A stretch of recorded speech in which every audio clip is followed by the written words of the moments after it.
तालुक्याच्या पनवेलमधला ताबा घेतलेल्या गिरणी कामगारांच्या घराचं वर्षभराचं मेंटेनन्स म्हाडाने वाढवलंय। सदर घराची सोडत लागूनही काही तांत्रिक अडचणीमुळे कामगारांना त्या घराचा ताबा घेता आलेला नाहीये। तरीही भरमसाठ मेंटेनन्स आकारण्यात आल्यामुळे गिरणी कामगार कृती संघटनेच्या वतीनं वांद्रे इथल्या म्हाडा कार्यालयावर मोर्चा काढण्यात आला। आढावा घेतला आमचे प्रतिनिधी धनंजय दळवी यांनी।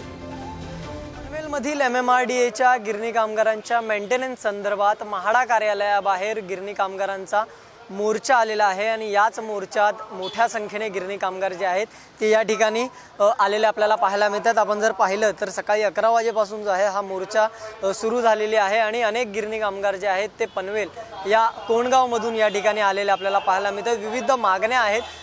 21 ऑगस्ट 2023ला सह्याद्री अतिथीगृहावरती माननीय मुख्यमंत्री एकनाथरावजी शिंदे यांच्या उपस्थितीत सर्व आमदार आणि सर्व संघटना प्रतिनिधी यांच्यासमोर हा प्रश्न आम्ही मांडलेला होता। आमच्या ते खाडीलकर मॅडम आहेत त्यांनी की गिरणी कामगारांनी 6 लाख रुपये किंमत भरलेली आहे।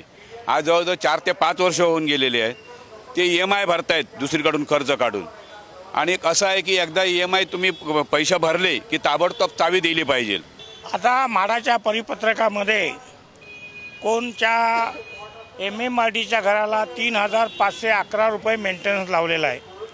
तो मेंटेनन्स कोणत्या प्रकारचं कॅल्क्युलेशन यांनी केलेलं आहे तेही आम्हाला माहिती नाही।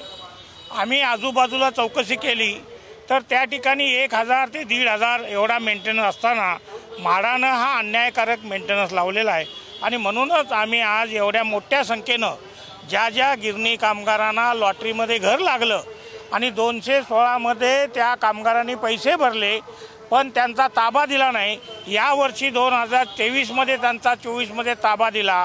त्या ताबा दिल्यानंतर त्यांनी जी पत्र पाठवलेली आहे ते अन्यायकारक पत्र आहेत। शिवला आम्ही ऑफिसच्या बाहेर सोडणार नाही, कारण तुम्ही दिलेल्या शब्दाचं पालन करा। राणे साहेबांना देखील आम्ही हे विचारण्यास करत आहोत आणि तुम्ही देखील आज जो मेंटेनन्स ज्या दिवशी आतमध्ये कामगार जाईल त्या तारखेपासून त्याचा मेंटेनन्स चालू राहील तुम्ही म्हणता, तर आज त्या लोकांच्याकडे थकीत 43,000 50,000 लाखापर्यंत जी थकीत रक्कमनी नोटीस काढता याचा मी तीव्र शब्दात निषेध करतो। ते सगळं त्यांनी रिटर्न यावं। व्हिडिओ जर्नलिस्ट श्रीकांत कराडसह धनंजय दळवी, पुढारी न्यूज, मुंबई।